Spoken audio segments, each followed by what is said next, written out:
Hi, everybody. How are you doing tonight? Welcome and thank you for joining us for Nom Watch Review, part of the Nom Talk network. On this show, we review the latest film drop, or like we are tonight, a throwback celebrating a milestone while eating and drinking our favorite movie snacks. Don't forget that we have merch. You can find our shop in the About section on Twitch, and subscribers to our Twitch channel do get discounts. I am your host, Jennifer, and right now I am enjoying some waffles de Liege, little sugary waffles because I am a gremlin. And I am also enjoying a hard root beer because it was just one of those days at work today. These are not at all related to the movie. Unfortunately, I don't have any Thumbelina or fairy sized food in my house. We are grown-ups here. It's just a sad fact. I would love to introduce my guests today. I have Yaya, Liza, and Bryan. Liza, tell us a little bit about yourself and what you're snacking on tonight. Hi, my name's Liza, Liza Dean, and I have a smorgasbord of things here. I have a little, these are just green apples that are still in the cutter. And I have this beautiful salmon bowl that was actually made for me by Bryan.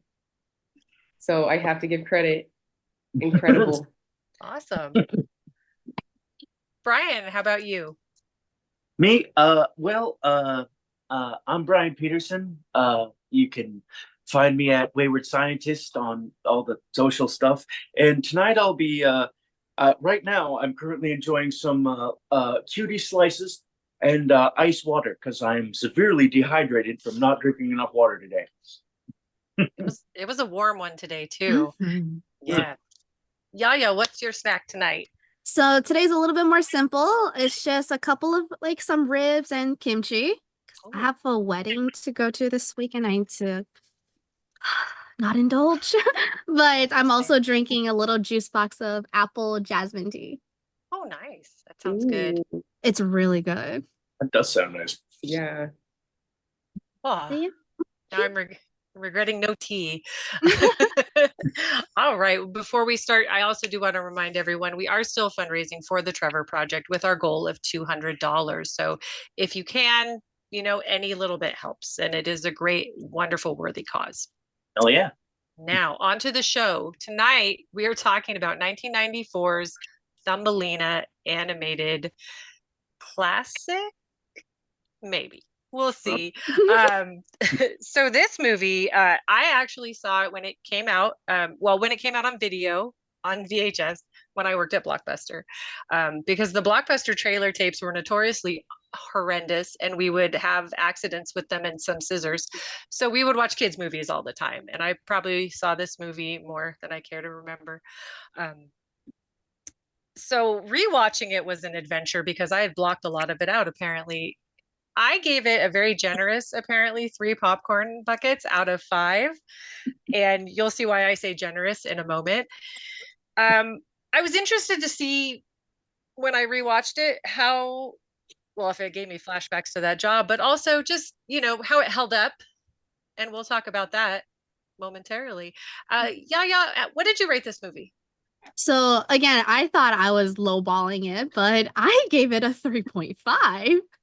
A lot of it is due to nostalgia. I actually still have the VHS. It is somewhere in my room in the corner somewhere. It's still there, and it's like little plastic little box thing that it comes in. That smells amazing when you open it. It has like that plasticky smell. You guys know what I mean. Yeah. Yes. So I give it a 3.5, mostly for nostalgia reasons, but like definitely revisiting it was a trip. And I thought I was lowballing. So Clamshells. Well, Could forget. Bryan, let's hear about your rating. yeah. I'm coming in on a hot 2, I think, for Thumbelina. It's I don't know. I don't remember it very good from when I was a kid, but was a big fan of Don Bluth movies. And this one just kind of felt a little bit lazy. The songs felt a little hard sometimes, and it kind of leaned on celebrity guests to kind of carry it along. And I don't know, was a little bit of a slog. It had its moments. It had like I didn't give it a 1, but I don't know. I thought it was a little difficult to watch at times for reasons. That's fair. All right, Liza, what was your popcorn rating for this one? I gave it 1.5. I grew up like my first little neighbor best friend that I had. We were like same age. She had like 5 siblings, and her sisters always talked about Thumbelina in front of me because we'd play out like in the, the forest and stuff like that. And I was always like enchanted by the idea of this movie. I was so I was really thrilled to like raise my hand to like speak on it because I was like, I've always wanted a reason to see it. And the only reason I didn't give it, I gave it 1.5 and not just 1, is probably the beauty of the animation. I mean, I feel like that goes without saying. It's just like the most beautiful. There's some scenes that are so beautiful, like nothing I've ever seen in animation. But then there's a bunch of random like CG transitions in the beginning, and I think literally I wrote out like a spot for spot little list of like throughout the movie of just every little beat and what I thought. And my very first line, like first impression, was, "This is what destroyed my generation." So maybe I can unpack that more later, but a lot of idyllic worldviews that are being thrown every which way, and a lot of love at first sight. And I was like, oh my God. It's just like, I was a 90s kid and it was very idyllic, and it was like, damn, this explains a lot. So maybe I'm just really bitter. That could be it. But I mean, that'll come through probably. But yeah. No, that's completely fair. I mean, it's based on a Hans Christian Andersen story, and a lot of his stuff, like I think Bryan said, is public domain, so it's a fair game, and every straight to video company got their hands on all of them, including this one. There's even a Barbie Thumbelina that if you want to have horrible nightmares for the rest of your life, my daughter loved those when she was little, the Barbie videos, and they were the worst computer animation ever. So it made everything about this movie like a 5 popcorn bucket movie. Wow. So I think that's why when I was like, oh, this is going to be great, and then I was like, not really, but it's not terrible. But yeah, so nostalgia was a big thing with this movie. For now, I'm going to say my 3 came because I was raised on Barry Manilow, Neil Diamond, Barbra Streisand, big tunes, and Barry wrote the music for this movie. So there were big flashy musical numbers in the midst of all of Thumbelina's being very, very nice to everyone, too nice to everyone, and getting taken advantage because of it. So for me, the music was a big thing. He might have been one of my first concerts that I remember, and that man can put on a show. Everybody has a differing opinion on him. I think he's a wonderful composer. He's a wonderful songwriter. He's a wonderful showman. He's not everybody's cup of tea, but he's fabulous. And he probably made the movie for me, to be honest. Bryan, you had said something about the songs. I didn't quite catch what you said. What was that you said? I'm not mad at you. Everybody has their own opinion, of course. So what was your take on the music? Oh, my take on the music is a lot of the songs in the movie are about what just happened, and it repeats the same verse about 9 times. Like, I just feel like there isn't a song that isn't about, here's exactly what happened in the scene you just saw. We'll sing about it now so you really understand. We're going to repeat the 6 times. Like, it's very, very repetitious music. It's I don't know. There's a few very exposition-y songs that I feel like are a little hard to get through. Yeah. Yeah, I would agree. Yeah. What do you think about the music? And I agree, Bryan. If you look at it at that level, absolutely. For me, there's like I want to say there's probably 2 songs that I still sing to myself, and this is probably the 2 songs that everyone probably still sings. It's "Let Me Be Your Wings." I have that constantly in my head, and that's like my childhood, like I remember watching as a kid and I'm like, I want that. I want to be a fairy princess and get like basically stolen in the middle of the night by like a random hot guy. I wanted to believe in Thumbelina. I wanted to believe in it so much. I've I just know. lived too long. I've lived too long and I've seen what comes from Yes. believing. What is the first song? It's like anything is possible, follow Yes. your dreams, Oh, and just like immediately love at first sight, meeting each other's parents immediately, talking about forever. I was just mm. like, I don't know. The bird saying nothing's impossible. And A then lot. cutting the lily pad, yes, a lot. And then cutting the lily pad and He sang swimming. that song a lot.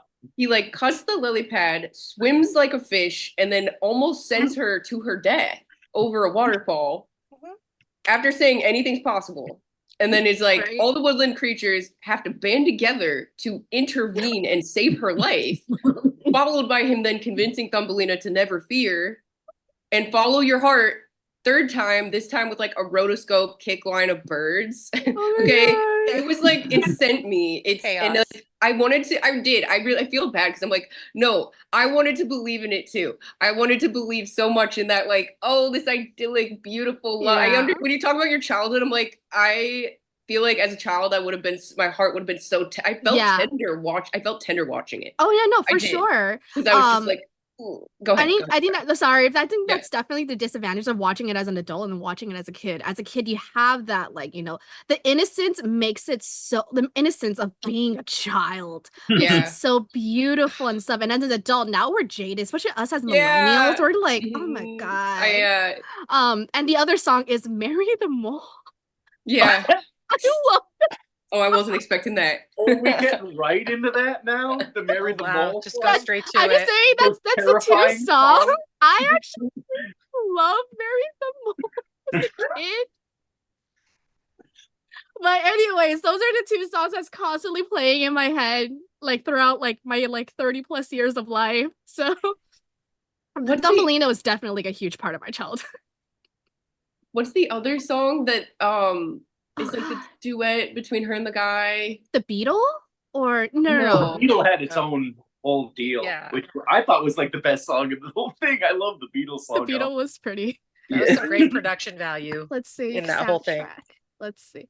It was opening credits. Let Me Be Your Wings. Follow Your Heart is Giacomo. Yeah. So it's him.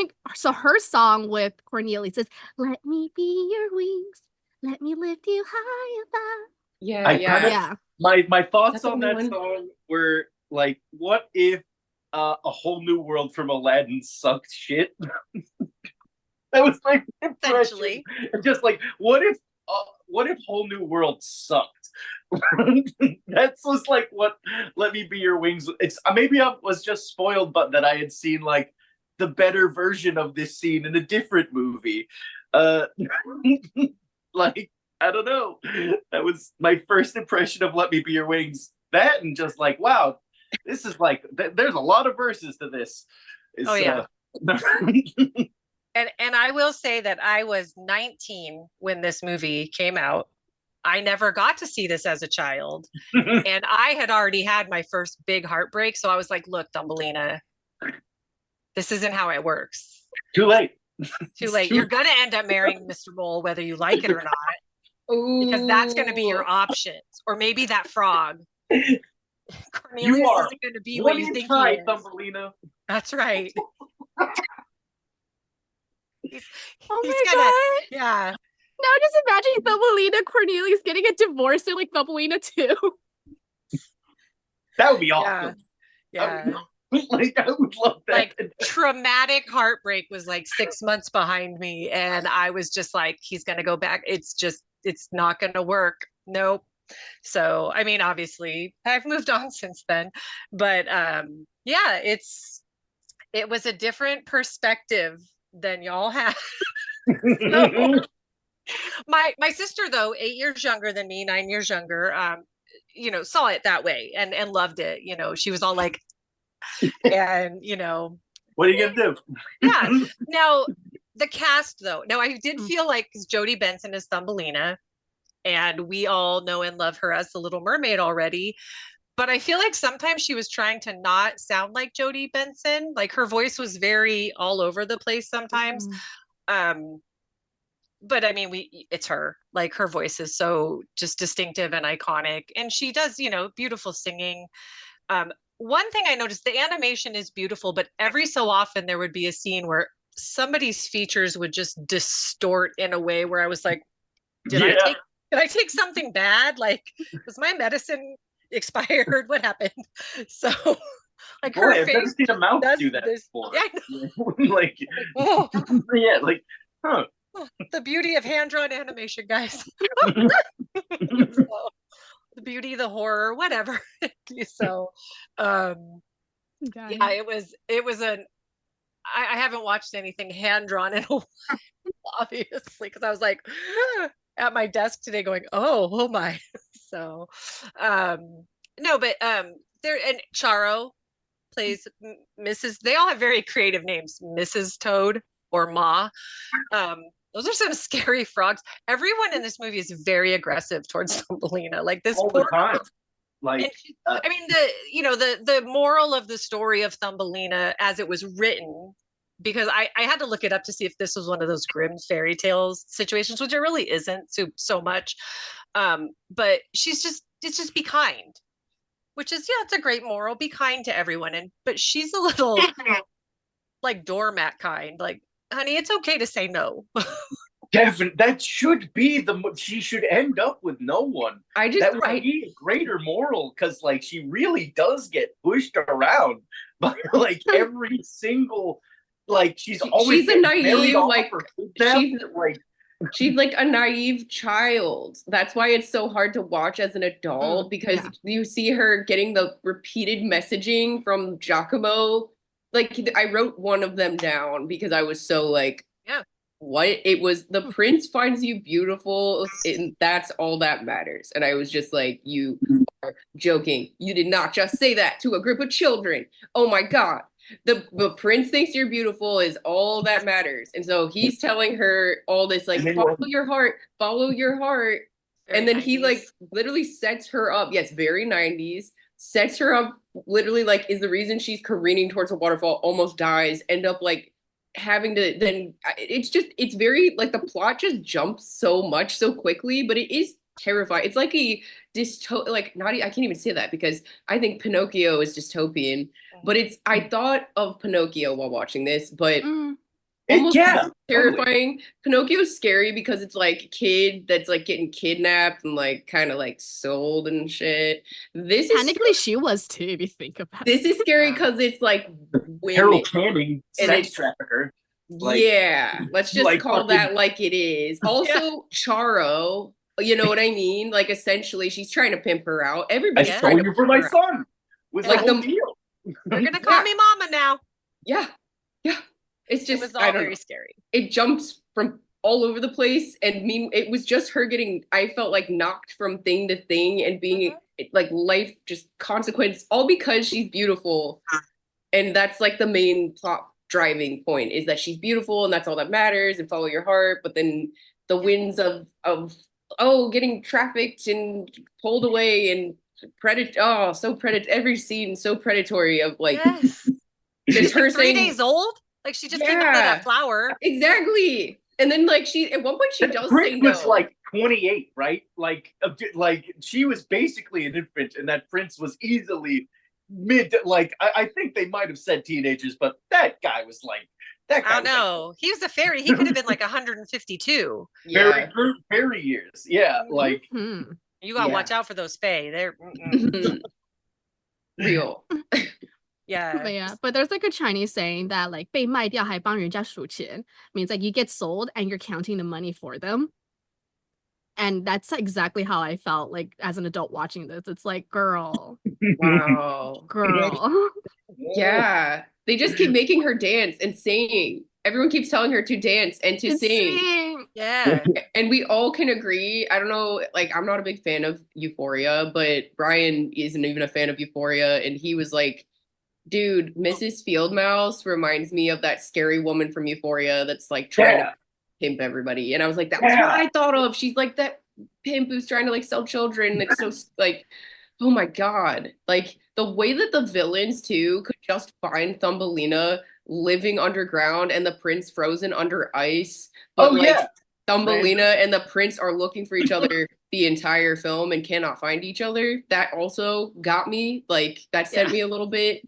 Like I wrote down Miss Fieldmouse talks the absolute most reason of anyone the entire film to Thumbelina, just as she is deciding to marry as for survival. Giacomo wakes up from being dead and tells Thumbelina, "Get on my back and I'll fly you to the prince." As she tries to tell him the prince is dead and he just flies off without her. No, he's not. Goodbye. Giacomo, where are you going? What are Also, you doing? you could have just done this the beginning of the movie instead of swimming underwater like a fish and cutting that lily pad that like And led you to fly me all out of this. there, Giacomo. Like you couldn't fly her the whole movie. That was the biggest thing of all for me. Was I mean I keep saying that, but like you could have flown her the entire time, or none of this could have happened. You're just reckless.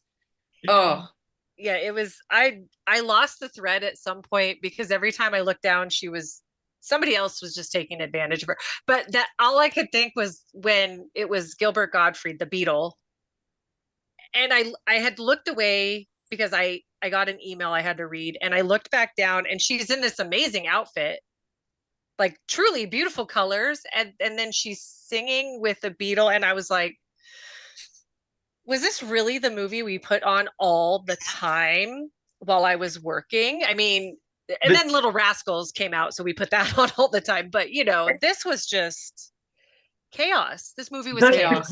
The Gilbert Godfrey of it all was so. He shows up, he brings her to a nightclub, he convinces other Beatles that she's a Beatle, so she's attractive.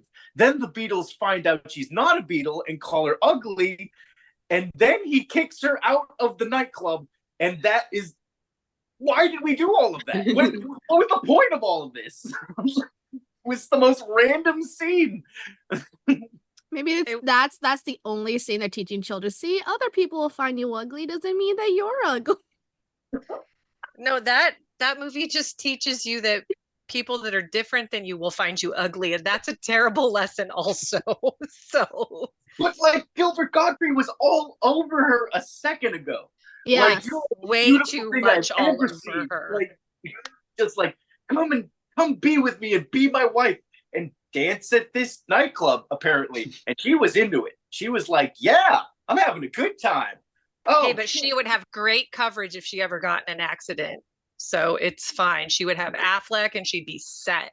So Affleck, not Affleck. Maybe Affleck, I don't know.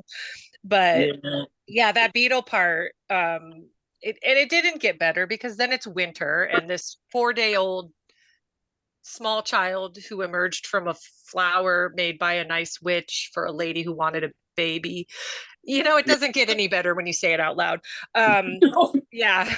This is, of course, when she encounters the lovely and talented Carol Channing as a sex trafficking field mouse, apparently. Yep.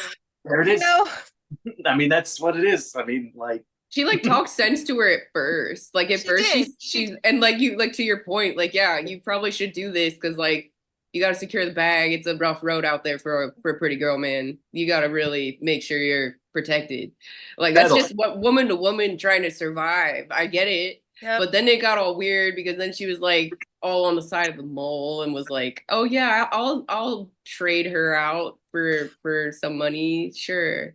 In the original Hans Christian Andersen story, I'm pretty sure it goes when Thumbelina ends up being like, "I don't want to marry this gross mole." I think Mrs. Fieldmouse actually marries the mole after she rejects it. Yeah, like she's like, she does in the movie too. It's just in the post credits. Is it? Oh, okay. Like the I think it's like the there's post credits. It's like a little like art thing where it shows like it's just like the illustrations. It's not like a like post credit scene, but it's like wow. Illustrations. I had no idea. Yeah, missed that part. Oh Smart. yeah. The credits images reveal that Beetle's wings regrew. He resumed his pop career. Oh, thank goodness. Grundle has survived the fall and married a female toad. I'm sure his mom's thrilled. And Mr. Mole marries Miss Fieldmouse. Okay. Oh yeah, I so they Wow. did. That's wow. okay. I never paid attention to the credits art because back then post-credit scenes weren't a thing. So you just figured it was like it's just art. You don't, I mean, I I was thought that 19. frog straight up died. Like we did. Like I thought we saw him. We see him fall off a cliff with the prince, and then the prince just sort of shows up 2 scenes later, like like like I feel just like Well, you know, Plot armor. I yeah. like that she escaped via jewel avalanche with a key, which was probably like one of the coolest parts of the whole fucking yeah, movie, it if I can be was. honest with you. It was very It- Snow White though, like where the evil witch was trying to do it, but she gets like instead. Oh yeah, I was wanting to rewatch Snow White after I watched this. It's so funny you say that because I was like, I want to watch Snow White all of a sudden. So that's a really interesting parallel to like bring up. But I thought that jewel avalanche with the key was like unique, but then it It was looks awesome for sure. yeah. But then like the prince and the toad fall, and we're like, wait, where did they go? And then like after Giacomo's like, get on my back, I'll fly you to the prince. Then he doesn't, of course. Everything he promises, just immediately he just, redacts. Like it's just like brings her to an icy tree, forces her to sing against her will. She's like, no, I don't want to sing. So many broken promises, Giacomo. So many broken promises. And then he's like, I'm gonna go find the prince, and just leaves her like defenseless after all this kidnapping this girl has undergone. You're gonna leave her like, oh, defenseless with those woodland bugs. I'm sorry. I'm just like, Dude, now I'm like looking back at my childhood, I'm like, Giacomo was my favorite character. And I'm like, he like doesn't. Not helpful. My Like, favorite. He's less helpful than he implies that he is. Yeah. I wrote down a note that says Giacomo doesn't listen to a single thing Thumbelina even says. The whole movie. It's so frustrating. oh my gosh, he's just a shitty Jiminy Cricket. Yeah, He is. Oh, He is. so good. yes. He said Jiminy Cricket was bad at his job, and Jiminy Cricket was not good at his job, but at least he tried. He tried. Like Giacomo's like, follow your heart, everything will be fine. You are beautiful, so you'll be good. That's my whole lesson. And I said it in a French accent, so it's charming. I sort Which of. makes it Oh, yeah. true. Yeah. Yes.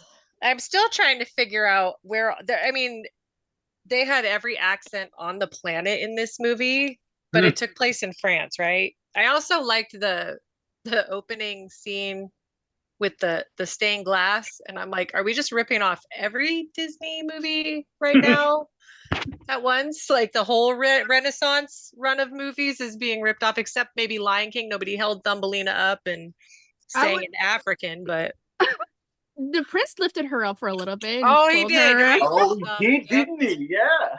You're right. We hit them all. We got them all. Although the best character in the movie to me was the Prince's Bee. The Prince's Bee Yeah. was Bumblebee. the best character in the film because it was the only bug or animal that wasn't wearing clothes or trying to act like a person. Is that weird to anyone else? That like all the other bugs, all the other animals are clothed and acting like people, but this bee just looks and acts like a bee. Like, and I respect it for that. Like, Yeah. Oh my god. It's like the whole Goofy and Pluto like argument. yeah. It's Yeah. like it's that bee's being a Pluto in a world full of Goofies, and if they say in the Disney universe that's an option. You can be one or the other. It's your choice. Like, Trying to see who else in here. Oh, John Hurt was Mr. Mole, so that's a big Oh. get. oh, Yeah, no, yeah. And we talked to Carol Channing, Gilbert Gottfried, Charo, of course, as Mrs. Toad. I mean, she's iconic. I mean, she's more like I grew up watching her like on the Muppet Show. I think she probably was guest star on the Gong Show.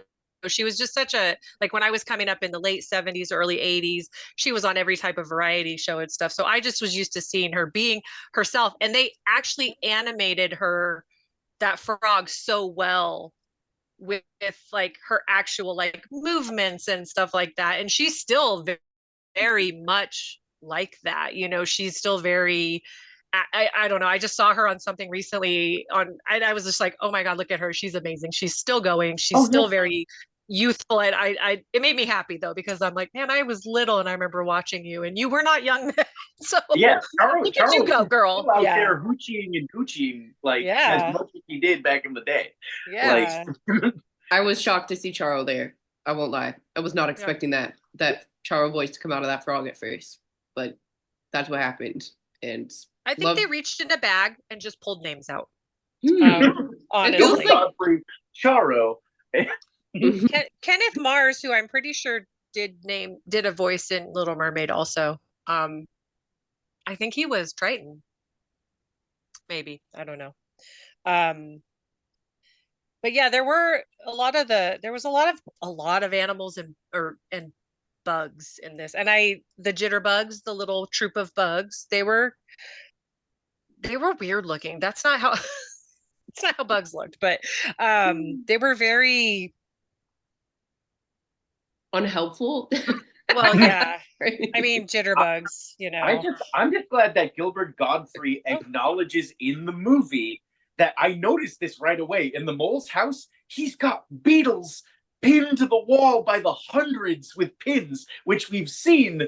They are like people. Like, so the mole is a mass murderer with a huge collection of corpses pinned to his wall. That moles can't see. He doesn't know what he's doing. I mean, it's just, I'm glad that Gilbert, like, he actually says, like, you know what the mole does? He kills you. He stabs you through the chest and pins you to the wall. And that I'm glad it was acknowledged. Like, that the mole's a mass murderer. And this movie was made for children. Yeah. You know what scene like bothered me as a kid, as an adult, when like Giacomo was in the mouth of was it the fox? Oh. And there was like saliva and everything. So graphic. Wait. Yeah. Was it the fox? I think it was the fox, right? He was in the mouth. Was it the fox or a bear? He was in a mouth. Yes. Wasn't he? It was a bear, right? Like, isn't there a scene where he gets like chomped by a bear and he's like holding it up? Like, but it's something like that. Am I tripping? When did this? Am I tripping? I must be tripping here. I don't know what. Wasn't there a scene where he was in a mouth and he was trying to get out of it? I don't remember this at all. What is wrong with me? I was so thrown by this. I mean, a lot happens in this fucking movie. Like, so much. Like, to keep track of it all is impossible. Apparently, they consider that minor enough not to affect the plot because it's not in the plot summary that I have. But Kenneth Mars did voice King Triton. It does tell me that much, at least. So my memory is not completely shot. Yay. But yeah, and you're right. There is a lot of chaotic shenanigans going on in this movie that wouldn't surprise me that doesn't even make it into the plot. I may have, if I remembered that when I saw it, cheered for him to actually bite down. Giacomo sort of was getting on my nerves by a certain point in the movie. He has one song that he sings 8 times in this movie.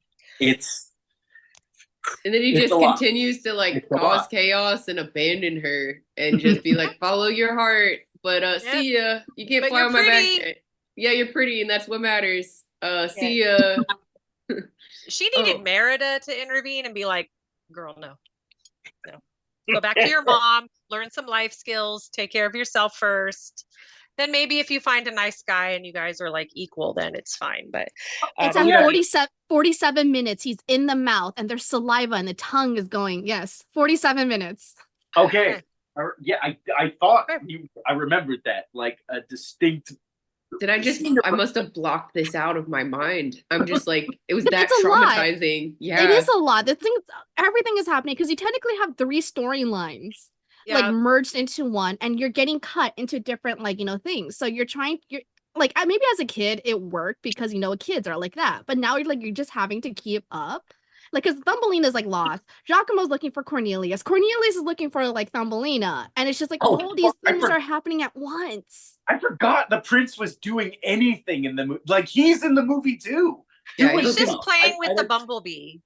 I forgot. And trying to avoid responsibility. That's and what getting he's doing. Trapped under ice, and that's about it. I remember his mom. His mom served the purpose of stating the princess, the queen. All she did was relay the plot to the audience anytime she was on screen. Just like, you're looking for this girl now that you've been waiting for 2 weeks and haven't found her yet? That's what's going on? Well, I forbid it. Like all she did was just like remind us of what was happening. We can't delay the frost for more than a day. We can't. But why? We can't. It's like they knew it was utter chaos and that they needed the exposition to kind of keep people on track with what was happening. It just felt a little lazy. Like I've like Don Bluth is like an animation legend. Like he has like amazing movies out there, but this American Tail. This felt like more of a movie loaf. This felt like a bunch of pieces of movie shaped and formed, like chunks of movie shaped and formed into a whole like feature length affair, like with very little cohesion. And like it feels like a project where you're trying to get sponsors and you're just like fluffing things up. You can tell where they skimped on like the budget and to save for this part where they like, you could tell a lot of money went into this. And it felt like that discrepancy, the whole movie is like that, those weird, like in the beginning, those CGI transitions that are like this, that you're like, where the heck? The budget. There's the budget right there. We're looking at it. Oh, there it goes. Anything where the fairies glitter, I mean, beautiful. All that stuff at the end, the like rainbow. I could watch that scene forever. I can't even describe it. I can't even describe that final scene. It was beautiful. But it's like I feel like it's like a jet ski almost. That's what it feels like. Like you know what I mean? It's like it's like, oh, it's beautiful. Oh my god. But most of it is like, I don't know. And then the plot just doesn't make the up frogs for are it. when you hit the water on the jet ski. Yes, every time. Absolutely. 100%. They make you feel some sort of way.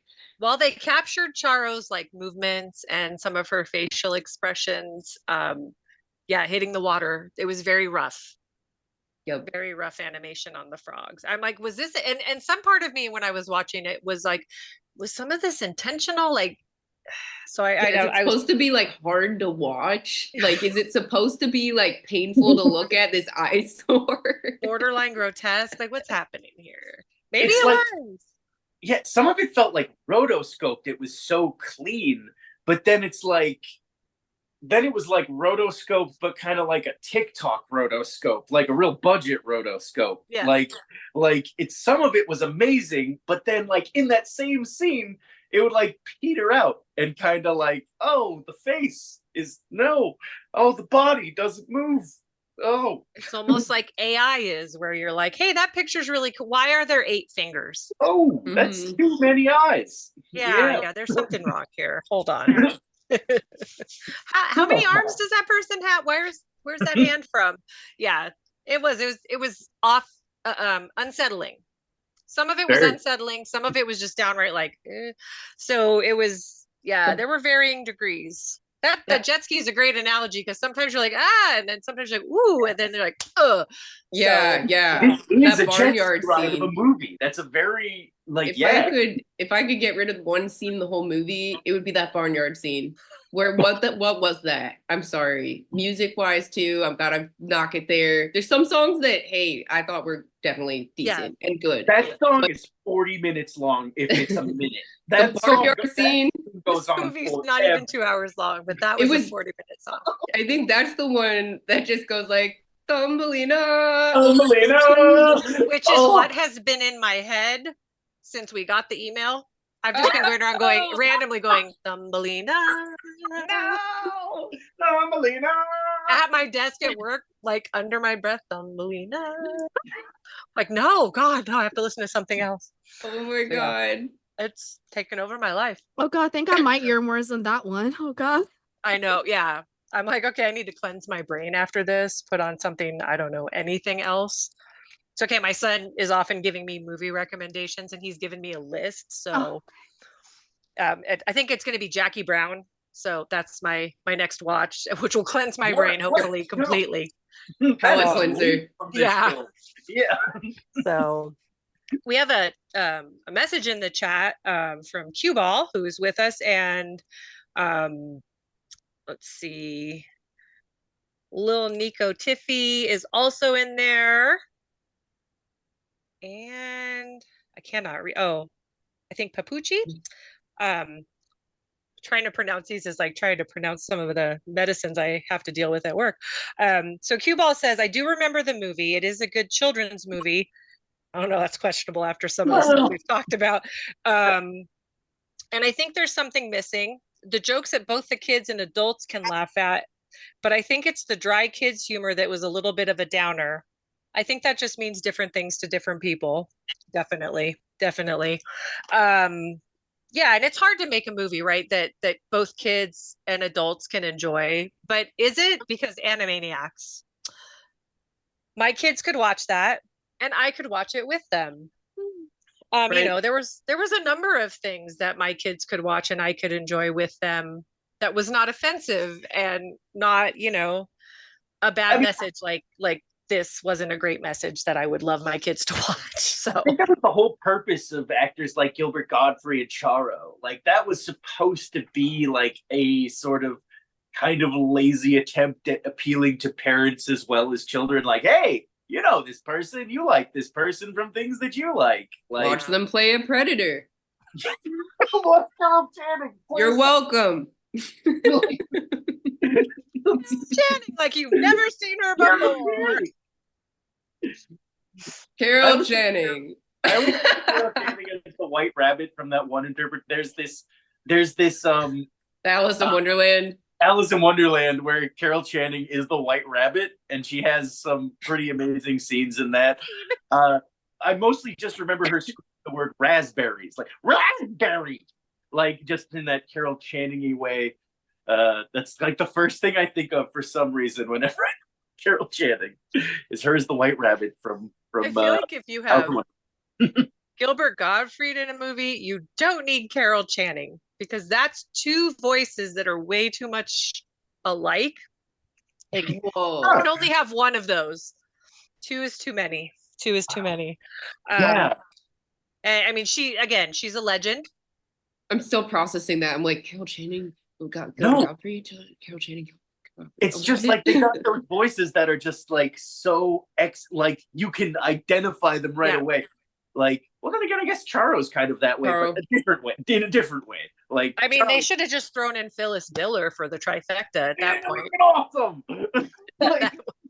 I could have seen her as Mrs. Fieldmouse very easily. That would have been peak casting. Yeah, I want to see Rue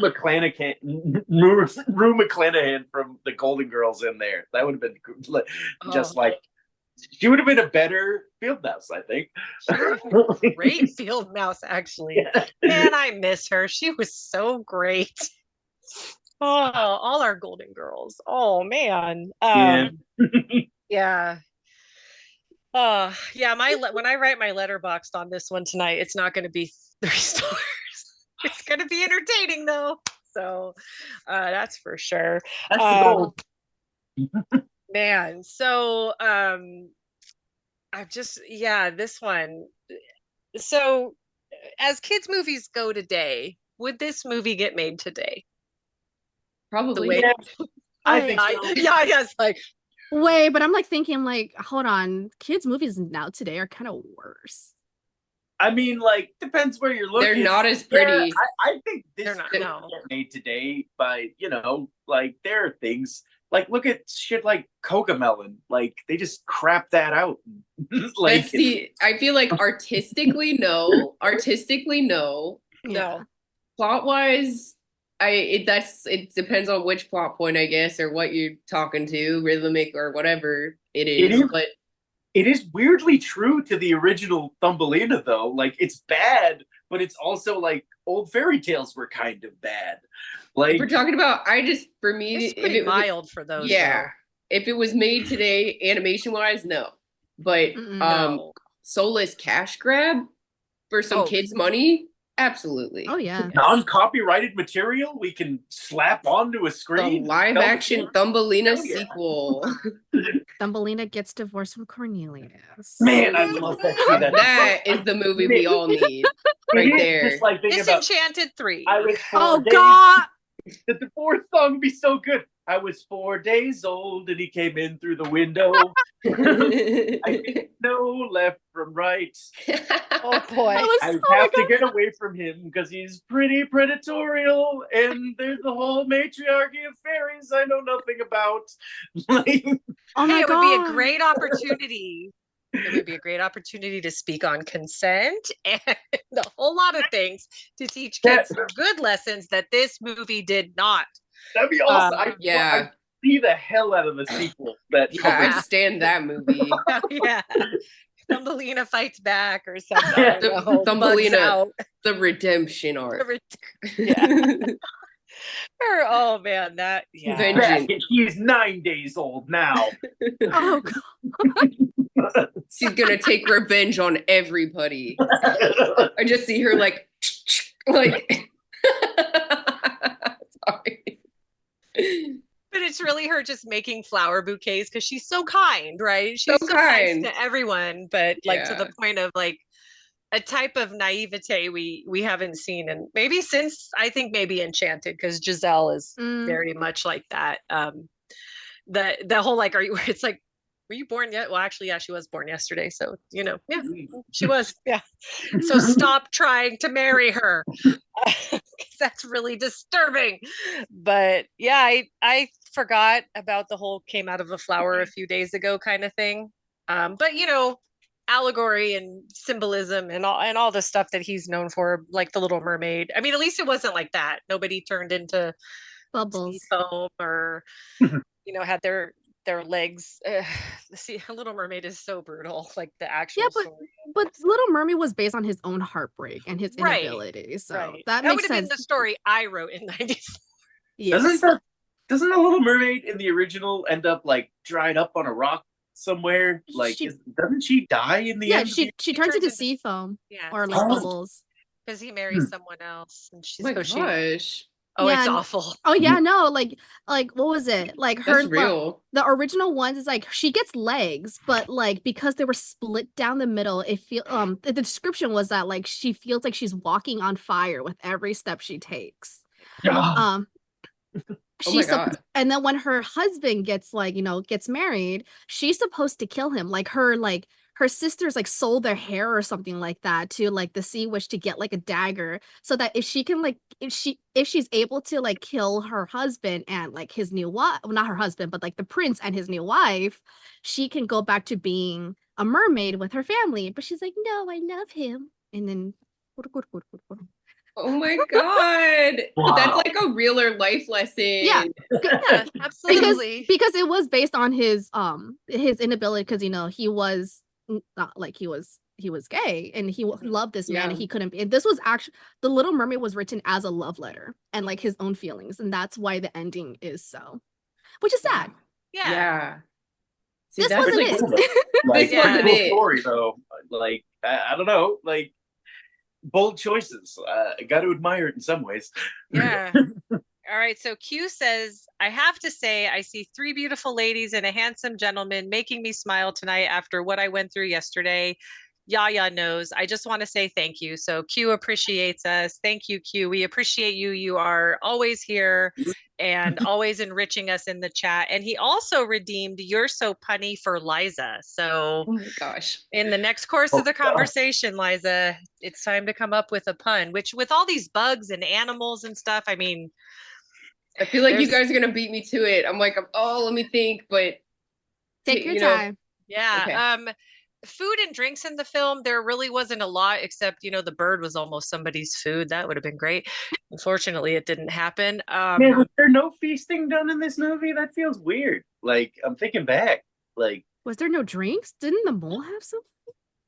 No. Oh no, they were all too busy trying to marry Thumbelina. Yeah, that's disguise true. her as a bug or marry her off to someone else. Yeah. There's no time to eat or drink when there's a single miniature woman running around, okay? I'm very rich and hate sunlight. I am no like. You know what? I would have married the mole. I want to be very rich and I hate sunlight. And John Hurt. It's not could the do worst. worse. It's a mole. He's gonna live like what 2.5 years and then get like He can't see, so he's not going to see how many Amazon packages come. Yeah, right. That place has got like all the like. Man, that mole had a lot of jewels. Like what was he doing with all that gold and jewels? He's a mole. Can't see it. Hoarding it. Next week on Hoarders. Then quite the collection. I don't think that Yaya is like wrong for that necessarily for the you would marry the mole thing, because if you really think about it, he's the only character in the entire film that doesn't see her and actually just is like, I just want her companion shit. She's beautiful. Doesn't like, he get like killed or something though? Like no, because he marries the field mouse. They chase Thumbelina out of the cave, but the jewels collapse and they just kind of get stuck. Are out of the movie now.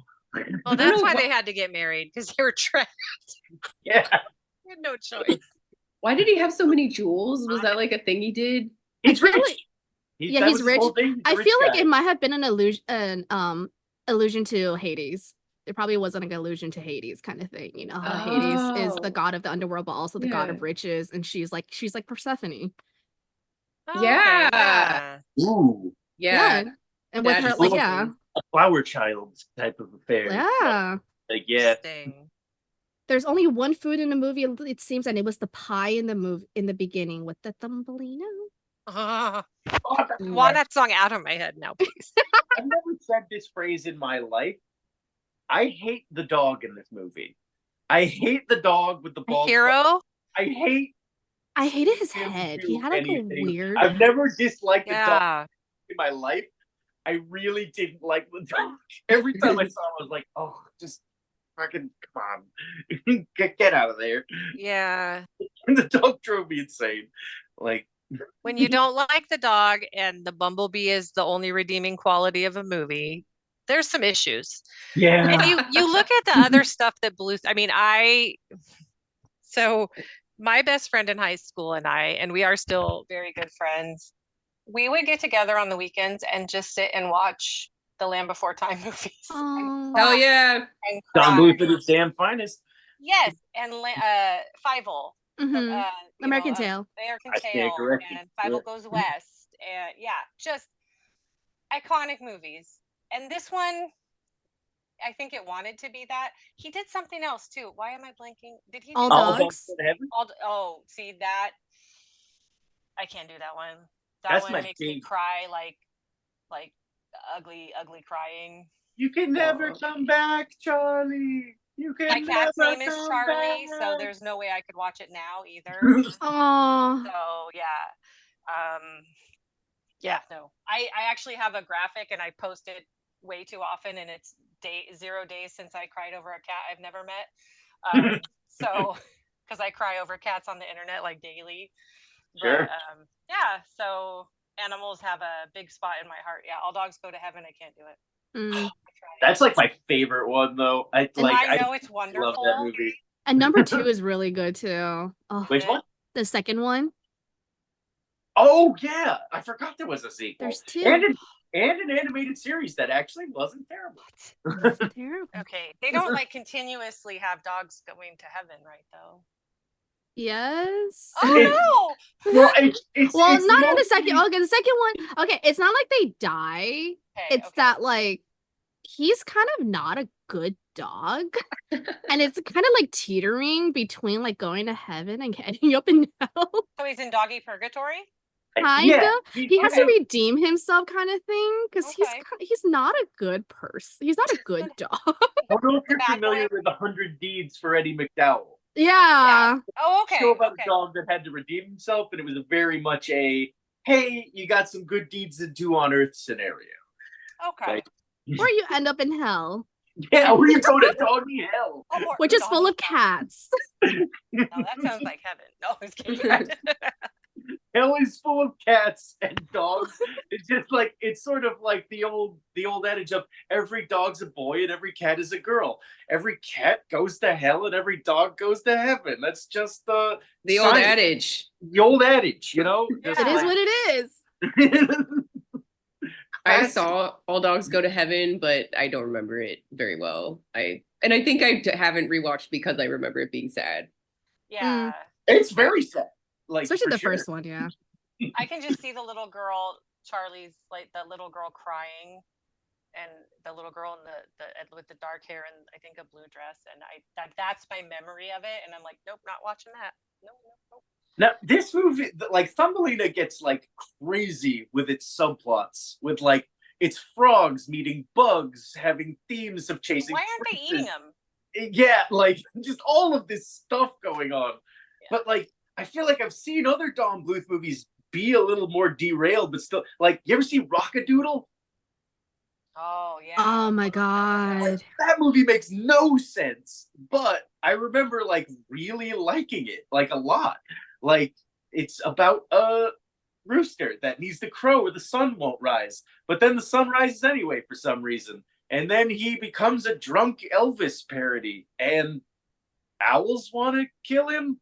I don't know. It's another Don Bluth movie that makes owls no are sense, evil, but though. Anastasia is also Don Bluth. I just remember that too. Yes, and so is a troll really? in Central Park. A Troll in Central Park is yeah, but Well, like I always forget that Anastasia is also. It is. I had no idea Anastasia was a Don Bluth movie. How do you know, like, what defines a Don Bluth movie? It's It's what he directed worked. by Don Bluth. Yeah, He wrote and directed it. yeah. But I mean, like, what characteristics It's of the it? face. He actually, a lot of it is the face. All Of the the guys, characters? all the guys' Yeah. face look exactly the same. Like Oh Dimitri and my Cornelius gosh. looks exactly Yeah. alike. Twins, All yeah. the girls look alike, and they have like the iconic like round cheeks. Yeah. And then the guys have that chin and that kind of stuff. And it's also like the way that he like the art and the animation is very distinctively his. It has like it's not like Disney where it's like so like clean and everything. It has that little it feels like I call it it looks a little gray. Like it has like that little gray like sheen on it for me personally, but it adds a vibrant. It's very jewel tone. There we go. Yeah. It's very jewel toned. It's not like Kind of high vamp, too. contrast. Is that like, yeah. Okay. I feel like a running thing in his movies is you will have your main female and your main male, and they will look like people, and every other character will look like a cartoon. Yes. Like, like it's very like you can tell who's important because they look really pretty. Everyone else is comic relief. Yeah. Yeah. Secret of Nim is a good example of that because Miss the main mouse, she looks, she's very like that. Yeah, he's done a lot. He's done too much. Dragon's Lair, he's done too much. Oh yeah, Oh yeah, Dragon Slayer and Space Ace. He like did a few like arcade games that were like really big in the 80s that were like big deal arcade games because they weren't really like games. They were like stories. They were very like because it was all too he was trying to like do this whole like making games different because during that time games were very like the generic like the pixels, but his was full on animated, and it died out because it wasn't like if you actually played like Dragon Quest, it's not a very just watch it on YouTube. You don't need to play it. But then the reason why it recently came back was because of Stranger Things. That's right. It was like wicked expensive in the arcade too. It was like $5 worth of quarters you had to pump in, but like, and you'd be dead in like a second. Oh yeah, it's so hard to get through, and that's why a lot of people didn't like it in the end. It's because you couldn't reach the end, and so like it just became unpopular. You couldn't find anymore, and then Stranger Things came out, and now you can actually get it on the Nintendo Switch. Yeah, I just like to watch the movie. Yeah, if you don't got to load quarters into it, Dragon Slayer is a great game. Like, just watch it. Space Ace too. He did another one called Space Ace that was like beautifully animated, but impossible to survive a second in to enjoy the animation. Yeah. Like, so I came up crazy. I came up with my pun, but it's not very good for Q. All right, let's hear it. Thumbelina, more like I always do this kind of format. Thumbelina, more like 2 thumbs down, Belina. It's okay. Q also put a joke in the chat. He says it's pretty bad, but I think it's pretty funny. It's a little punny also. What's the Karate Kid's favorite food to eat? Ramen on, ramen off. I'm trying to think of stuff from the Karate Kid. Like, I have a partner who's obsessed with Cobra Kai, so anything I think of would be from his continual watching. It's either Cobra Kai or Better Call Saul on my TV almost constantly when he's home. So, which is half of that's not bad, and then the other half's Cobra Kai. No, I enjoy it. It's just I can't watch it as much as he does. Yeah, which is What a does lot. the Karate Kid enjoy? I'm dying to know. I can't think. Ramen on, ramen off. Oh, Which actually is that an Anastasia pun? I was gonna say Romanov. Romanov. There's more to this. There is. We could go there's with that. layers. Now we're doing word association. Look what you started. We're Q. making a whole conspiracy theory right now, guys. It was Rasputin. Because I'm about Roman- to connect Thumbelina to the Romanov. It was the bird. I knew it. Mm-mm. Yes. Yeah, you're right. You're right. It's the bird. This is the last thing I want to say about the bird. Okay. He sang this He had song. human hands. He had human hands at the end of his wings that acted like big draping sleeves. Yeah. And I really bothered me. And that's the last thing I have to say about Giacomo. I didn't notice the hand. Like his Oh, no, body. I'm not gonna look. He had little hands at the end of his wings, but like his wings draped like fabric, and I didn't love looking at it. And then when it got impaled by the thorn, it like apparently like completely incapacitated him fully. He's Like, like, I I have a forgot thorn in my wing. that I can't happened. fly. I can't fly. And then he does. That's Like 2 horrifying. seconds later. They take He's a liar. the Yeah, thorn. absolutely He is. no. It's just a liar. So From horrible. the get-go. From the jump, he's a liar. He He's couldn't even pull it out himself. Thumbelina had to do the thing, and it was kind of weird. Have you noticed that scene with him? Like she's like like comforting him, and he's just like, I'm dying. Please let me die. Man, that poor girl. She just never got a moment's peace. Well, this has been the most entertaining conversation I've had in a while. That is all the time we have to talk about Thumbelina from 1994 today. I want to thank from the bottom of my heart, Liza, and my brain just went blank. Liza and Bryan and Yaya.